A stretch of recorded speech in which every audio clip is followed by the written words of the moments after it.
Araka ny efa nampanantenaina ny mpanara-baovao sy ny vahoaka malagasy dia manao izao fampahafantarana izao izahay eto amin'ny fampanohavana mikasika ilay raharaha fanapozinana na empoisonnement izay nitarika fahafatesana olona sy nankarary olona maro.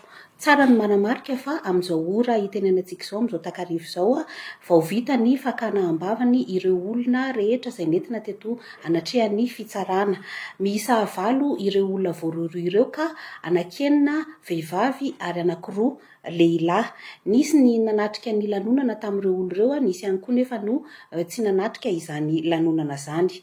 Araka ny fanadihadiana izay natao mba ahafahana mamaritra ny vesatra sy ny andraikitry ny tsirairay ao anatin'izao raharaha izao dia hita fa misy amin'ireo olona voarohirohy ireo no nanome ny toromarika. Misy amin'izy ireo ihany koa no nanome ny poizina izay entina anatanterahana izany fanapozinana izany, ary nisy ny namafy izany poizina izany tao anatin'ny sakafo. Na dia niezaka nandaza ny sasany amin'ireo voapangy ireo fa tsy ny fampiresaka dia hita araka ny fitsirihana izay natao tamin'ny findahian'izy ireo fa ny fampiresaka ireo voapanga ireo nifandray tamin'ny alalan'ny antso ataribisy, tamin'ny alalan'ny afatra miafina tany anatin'ny tambazotra tserasera.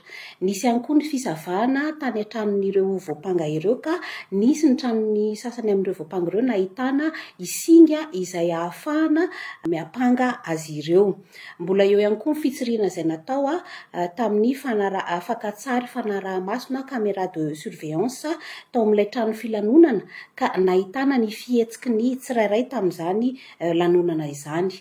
Tsara ny manamarika fa mbola mitohy ny famitorana ary mbola iroso amin'ny fandraisana ambavany sy ny fanadihadiana olona hafa ny mpitsara-panao famitorana sy ny eo anivon'ny zandarmaria sy ny polisy-pirenena izay nanao ny fanadihadiana savaravina.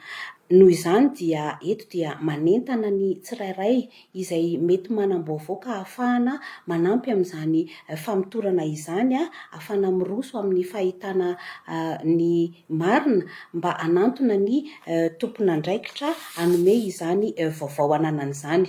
Araka ny efa voalaza ombenombeno moa dia tsy azo atao ny mamoaka ny anarana na ny sarin'ireny olona voarohirohy ireny eny amin'ny tambazotra tserasera na eny amin'ny haino vakijery mba ho fanajana ilay atao hoe principe de la présomption d'innocence, izany hoe mbola hiverina ho tsy meloka ny olona iray raha tonga mbola tsy misy didim-pitsarana raikitra izay manameloka azy.